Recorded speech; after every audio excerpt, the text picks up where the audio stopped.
go.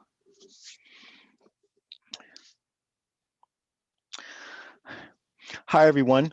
C.R. Barclay, Senior Admissions Counselor for the Ohio State University here at Newark campus. And I'm continuing on my journey through this series of speaking with members of our faculty. We've already heard from the political science area, and we've also heard from African and African American studies. Now I'm going to speak and get a historical perspective on my questions.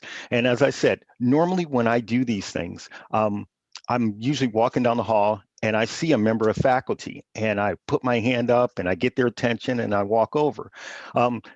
Today I get the honor of speaking with Dr. Mitch Lerner, professor of history.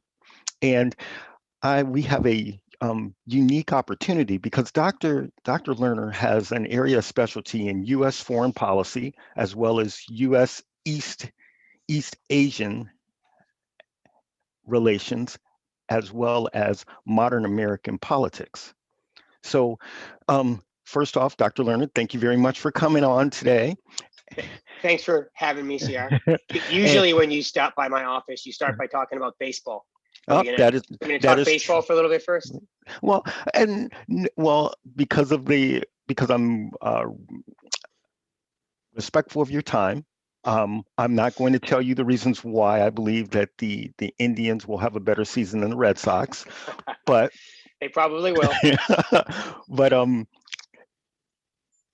after what we have experienced over the past basically 9 months, and specifically what we have lived through with the election and the aftermath of the general election, my first question is, in 5 or 10 years from now, how will historians write about or interpret this point in our country's history? So that's a great question, and certainly one that is difficult to answer in 5 to 10 minutes, particularly for someone as long-winded as me. But let me offer you just a couple of thoughts. First, to some extent, it sort of depends on who ends up winning the political dynamic. The narrative is usually set by the victors, as we say in political history. And so to some extent, what happens literally over the next year or two of elections, and particularly who's in control in local and state boards of education, is to some extent going to influence what we teach in the local schools. So these things matter, right? World War II ends, and Winston Churchill says, he's a historian as well as a politician, and he says, I want to control the long-term narrative of World War II. And he sits down and he writes a 6-volume history of World War II. I mean, it's this big, and somehow he does it in like a week. But everybody reads it, and it becomes sort of the first wave of how we understand that time period, even though it's not very historically accurate. So there is, to some extent, we have to think about who the victor is here and what influence they're going to have in our political understanding of the past. But beyond that, just to try to think of it from the objective historian's perspective, I would say that this would be looked at as just one in a long line of critical moments in American history, albeit maybe a more intense one than we're often used to, where the forces of progress, and I don't necessarily mean that in a positive way, I mean the forces of change who are pushing in one direction are met with pretty serious resistance and suspicion. And it plays out in a pretty nasty political clash that sometimes leads to violence and death. We as every generation does, we think of ourselves as trapped in these sort of special and unique moments. But the reality is it's not necessarily true. We could very well have an argument about, as intense as the political tensions are right now, I'm still not sure they're worse than what we saw in like 1968, 69, 70. I'm not sure they're worse than what we saw in the 1880s and the 1890s when the US was first industrializing. And there was this small number of really, really wealthy and powerful industrial leaders who seized control of factories and, took control of the means of production in this emerging industrial capitalist state, but there were no protections for the working class. And what we saw in the 1880s and the 1890s are violent class struggles and class warfare that plays out much more violently than anything we're seeing right now. So we have been through phases like this. And what typically happens is, in the end, some sort of compromise hits, and we get the people pushing for change get some of what they want. And usually we look back at that and say what they accomplished was good, and I wish they had gotten more. So whether that's protections for the working class in the 1880s and the 1890s, whether that's the the rights for women that we fought for in the early part of the century, whether it's the civil rights movement, the African American civil rights movement of the 60s and the 70s, we generally look back and say, oh my God, those people pushing for change were right, and I wish they had gotten more. But change comes hard in the United States. So I think that we're going to look back at that and say I think we're going to look back at this and say a whole bunch of forces collided during this time period, and that is the impact of social media, and that's the unchecked power to political influence to some extent of wealth that came after the Citizens United decision and other court cases that sort of stopped the regulation of money into politics, and all of that coalesced. Climate change, I think, a huge factor here, and it created particularly a younger generation as well as a sort of middle-aged generation like you and I that said there's just real problems here that need to be addressed. And as always happens in American history, there's a response that says, no, you're pushing us too far. And sometimes the result is turbulence and chaos. Okay, so many different areas to spring off from, but then Yeah, I guess sorry.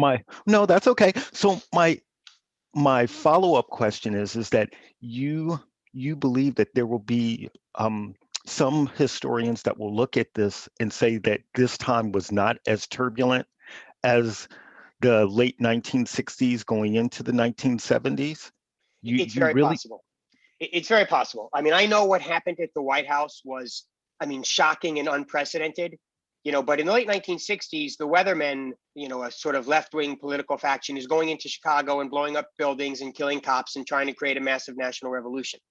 But in the 1880s and the 1890s, we have almost civil war breaking out, and workers are literally seizing property, controlling train stations and communications facilities, and being attacked by the National Guard, and they're burning down neighborhoods. I mean,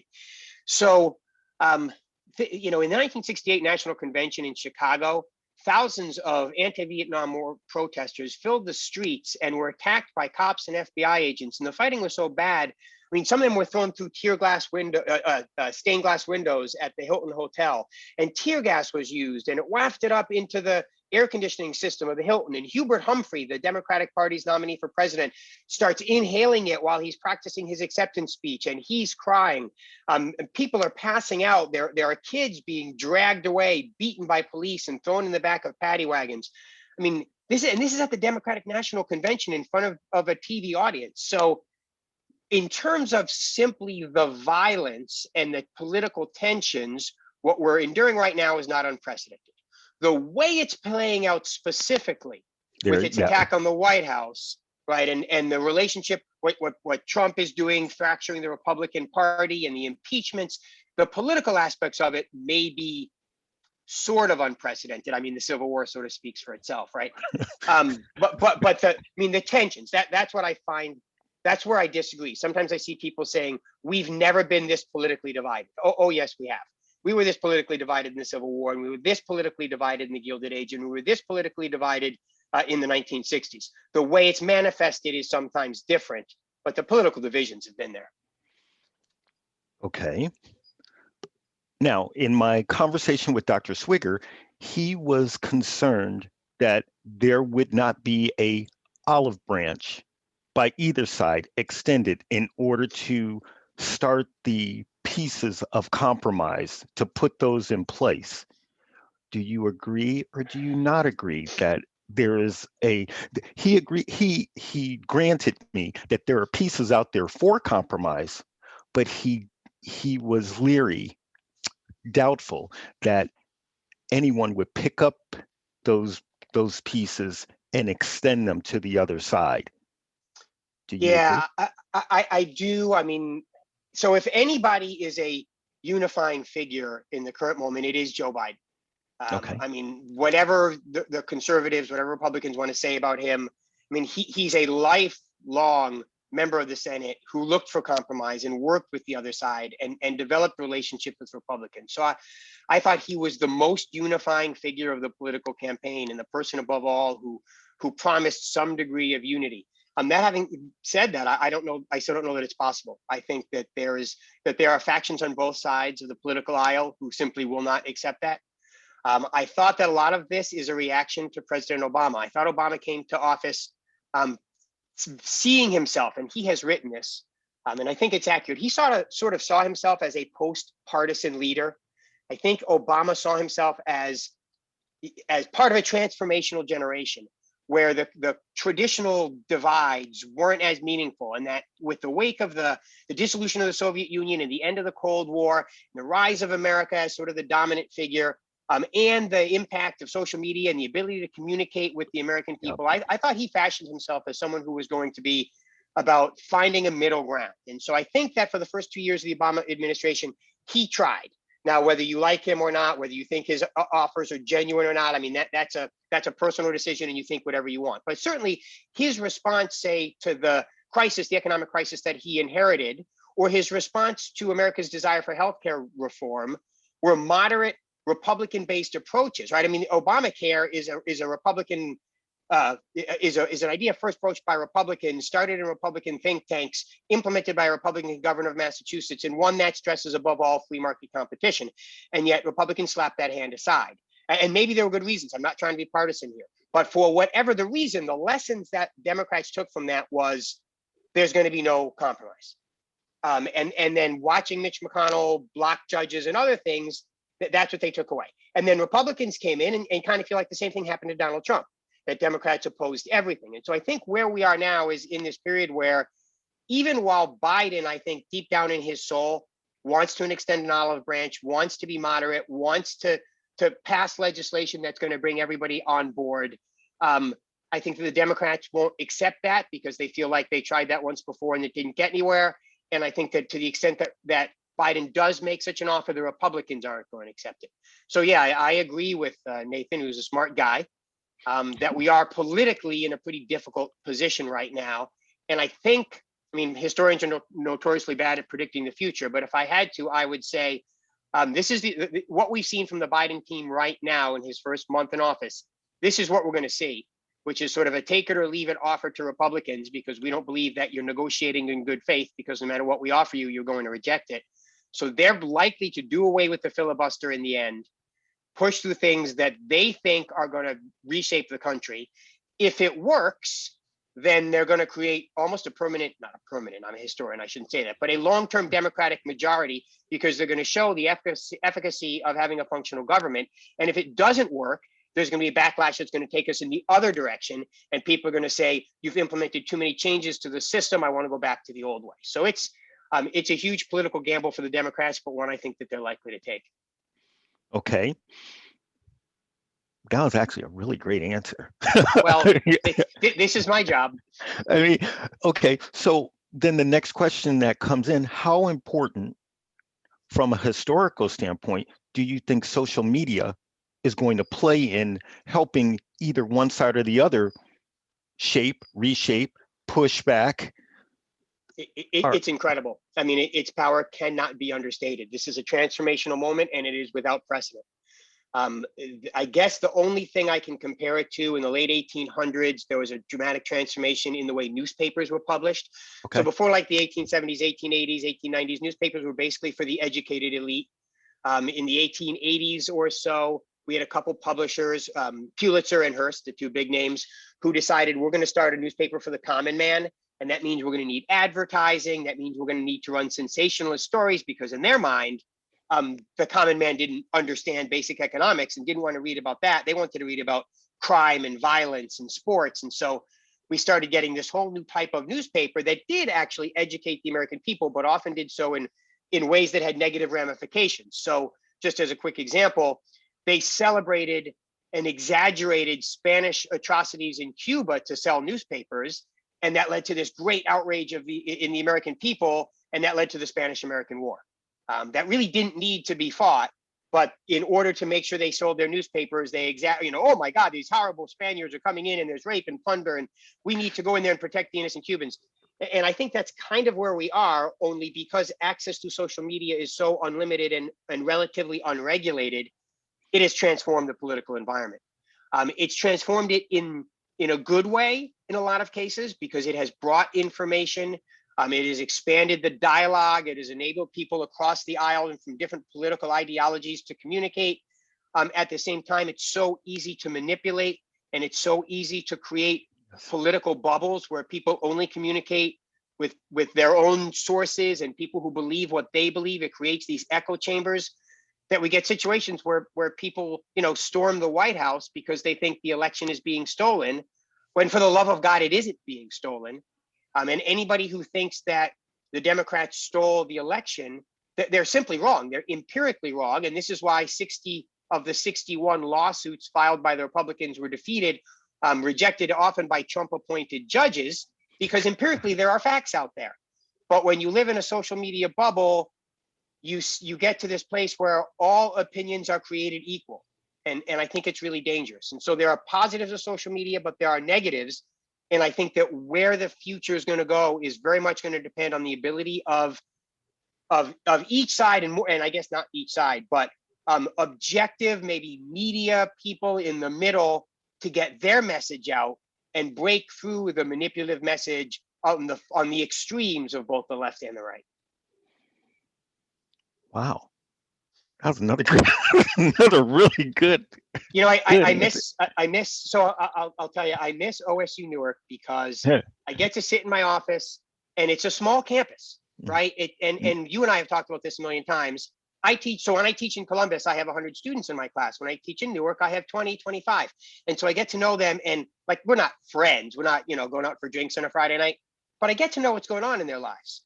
And so they'll come by my office just like you are right now. And they'll knock on the door and be like, damn, did you see what happened at the Capitol?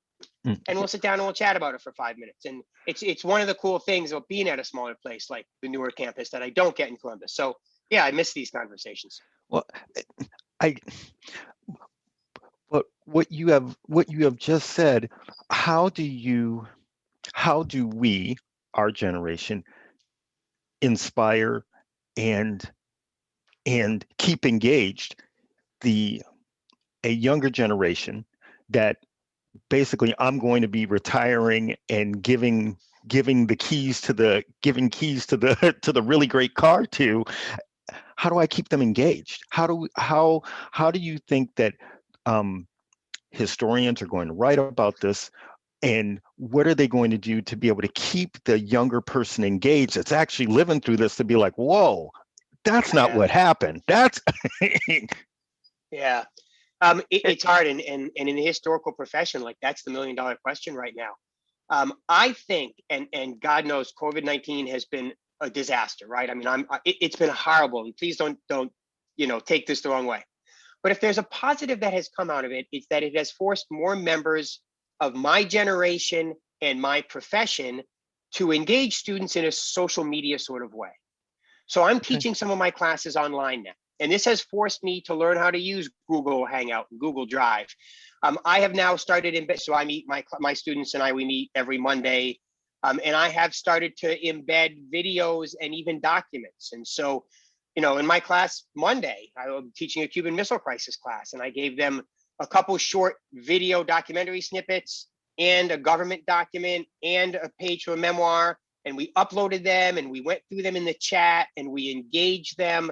And so we're using technology and social media to teach in a way that I hope is going to transform the educational process and keep that younger generation engaged, not just engaged, but engaged on the right path.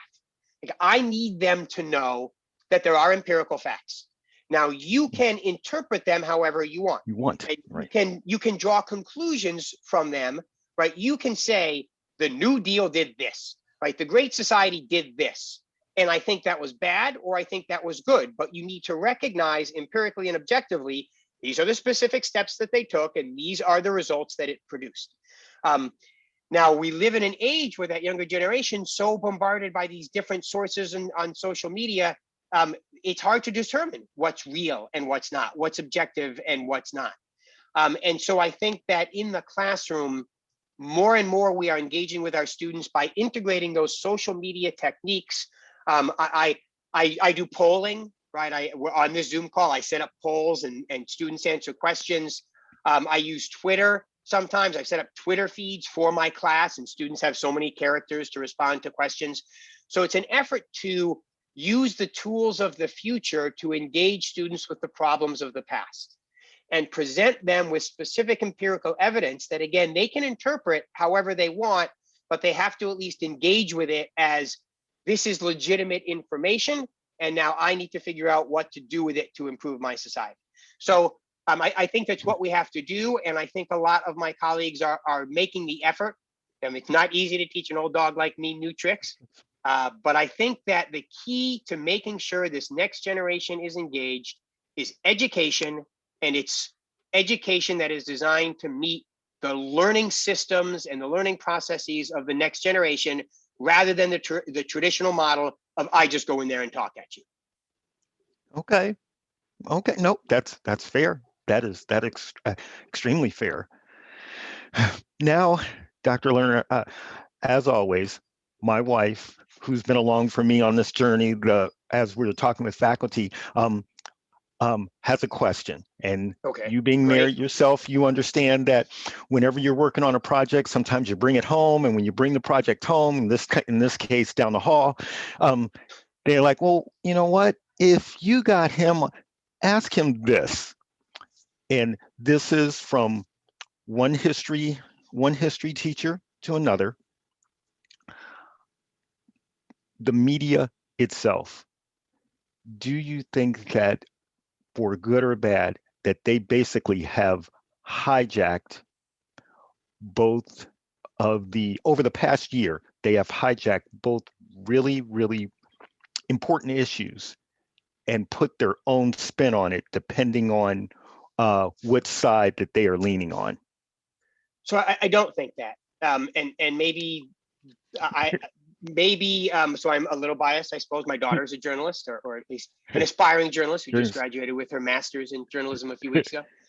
I think that almost all journalists are good, dedicated, hardworking people trying to be as impartial and empirical as they can be. Okay. Of course, we're all human beings. And I mean, even historians, we're supposed to be like tape recorders. You press the record button and then 30 years later you press play, but it doesn't work that way. We all have our filters and our lenses and the way we see things. But to be a good journalist means you are trained in the ability to develop your ability to be impartial and to filter out the noise and present in a largely objective manner. And while there are extreme elements on both sides that do put an extremist spin on it and have hijacked the narrative, the reality is that most of the people in the middle, which is the overwhelming percentage of journalists, are presenting, I think, a reasonably objective portrayal. I honestly think, and maybe this is going to make me look partisan, but I think part of the problem is that President Trump has engaged his followers in a war against the media that denounces all of them as false news. We've all heard it, but the reality is that isn't true. And there are hundreds of examples of President Trump blatantly lying. I mean, there just are. And again, I'm sorry if I'm alienating anyone, but there are. And when the media calls it out, it's not false news, and it's not false equivalence. We don't need. There's not two sides to every story. And so, while certainly there are extreme news organizations that are pushing their agenda on the extremes of both sides, in the middle, I think, whether it's CNN or Fox News, who don't agree on a lot, they both do a reasonably good job of presenting what happened and calling out lies and inaccuracies. And I think it took Fox News a little longer to get to where CNN was, obviously. But when we see this sort of war on the media and these accusations of spin and lying and manipulative behavior, I think it's an exaggeration, and it's part of a Trump-related plot to advance his own political agenda by discrediting empirical evidence against him. Okay, so then my wife's follow-up question to that would have been: do you think that with new or just elected first-term senators, first-term congresspeople, do you think that they are manipulating the news outlets for their own agenda, i.e., as Dr. Swigger would say, to get reelected? and they are not using it to say, you know what, here are the facts and only the facts. It's more of, here are the facts as I see them, without being balanced. Yeah, so there's definitely some of that. And on both sides of the aisle. And it's nothing new, right? I mean, historians will tell you politicians have put their own interests, particularly their interest to be reelected, ahead of being honest with the American people for decades. So this isn't necessarily a new thing. What's maybe new is because the advent of social media, their ability to convey that message unfiltered to the American people, right? So in earlier periods, politicians lie to advance their agenda, and the media calls them out. The New York Times, the Washington Post, right? They'll say Richard Nixon, you know, the Watergate scandal. They call him out on it. Now, if we were back in the 1970s, Richard Nixon would be able to communicate to his followers by going around the newspapers, going around the Washington Post and the New York Times and those investigative journalists, and directly communicating his own manipulative message. So yes, your wife would be right in saying every politician does that, and has really, I mean, maybe not every, almost every politician for the past 100 years has done that. What is different, of course, is the advent of social media makes it so that they're able to convey that message unfiltered, unregulated, uninvestigated by conventional journalism. And I think that has gotten us to a more dangerous place than we used to be. Okay, so then my question to your last phrase, dangerous. Do you think that we are headed, or we will, this point with, in the question on the table was the impeachment trials. Do you think that we are going to be written about at this point in our history as a mini McCarthyism? Could it be? Yes. I mean, that's what, so I actually think the best case scenario for the time period we live in is it's going to be looked on as like a 1950s Red Scare period with lots of denunciation, lots of personal attacks on individuals who are persecuted for their political beliefs, lots of fear and suspicion about what the other side is doing and whether or not there are underlying actors, China, Russia, whatever, you know, pulling the strings and exerting undue influence, and a wave of sort of patriotic nationalism that sometimes can go too far and lead to the persecution of people who don't necessarily share your beliefs. So that's the best case scenario. The worst case scenario is we could continue to see the waves of violence that we saw on January 6th. And while I think that fears of like an outward overt civil war that we sometimes see thrown about are exaggerated, I could see us descending into waves of small acts of violence, like we saw on January 6th, like we may see, depending on what happens with the Biden administration over the next couple of years and the next election, and how former President Trump, whether he embraces the Republican Party or whether he ends up splitting it and encouraging more protests and more violence. So yes, the best case scenario, I think, is that historians look back at this and say, man, another really nasty wave of political attacks and recrimination that left some pretty awful marks on people in terms of their career and their professional standing and their relationship with friends and their ability to exercise their civil liberties. And the worst case scenario is they look back and say, you know, just like some of those other really more brutal periods of political violence, you know, 50, 100, 200, 300 people died over the course of a few years of political violence, bombings, assassination, violence in the streets. I'm obviously hoping that we miss that possibility and that we end up in a McCarthyistic period. And I suspect that's what will happen. But I don't discount the possibility that we could also look back at this as a period of violence, the likes of which we haven't seen very often in American history. Do you think that there is a great communicator, a great someone to broker great compromise? Is there someone that's out there right now that we may not know about? You may know about them, but that we may not know about, that we should keep our eyes on? So I'm really skeptical.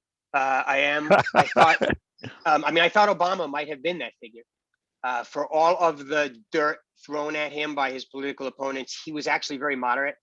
He really did try to lead from the center, at least for his first 2 years in office. He was also a brilliant communicator, articulate and smart, and just sort of polished and young and enthusiastic. So I thought he might have been that figure. I think now, though, what we're seeing emerging is the opposite, that the people emerging on both sides of the aisle tend to be more extreme, tend to reject that middle ground compromise. And whether that's true or not in terms of their politics, and whether it's true or not in terms of their influence in the party, that's how it's being perceived by the opposite side politically, which is just driving each side further apart. So, we hear a lot about the squad, right? AOC and Omar. And the reality is they don't have a lot of impact in the caucus. They just don't. But that's not the way it's perceived by many on the right. And then it's the same for Democrats, right? They may look at a couple, extremist statements coming out from a number of different, Devin Nunes or some of the other more extreme Republicans. And they're terrified, that's the future of the public. The reality is those people don't have a ton of influence in the party, but both parties tend to be led by people who have worked across the aisle and have, coexisted with people across the aisle for many years. And so the perception dwarfs the reality, but regardless, the impact is, I don't see a lot of those middle ground people who can extend an olive branch and have it be taken seriously on either side of the aisle. Okay. Now, my final question, if you were charged with writing about our history over the past year, how would you write it? What would be the piece that you would focus on and say, you know what, this was the key turning point? God, so that's really hard. I'm a political historian, so I tend to take a long-term view of everything. Okay. If I were to write a book about this period, I think I would write about it focused on the Republican Party, and specifically the extent to which Trump is not so much an aberration, but the culmination of changing demographics and changing political values, particularly in the Republican Party.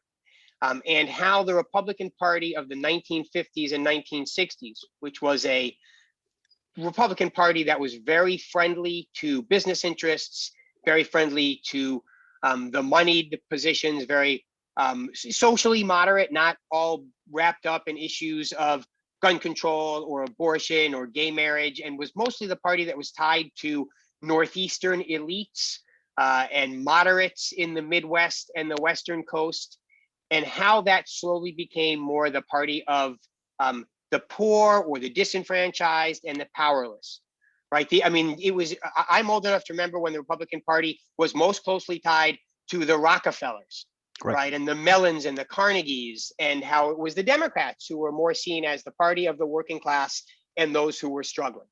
And that's the legacy of the New Deal, when Democrat Franklin Roosevelt implemented all of these programs to combat the Great Depression and won over the working class. And then in the wake of sort of the Civil Rights Movement and other impacts of the 1960s, Republicans started moving in that direction. And so that transformation, I think, is deeply rooted, but has really come to the surface over the last few years. So I think I would frame this as there's been a battle for the soul of the Republican Party for the last 20 years.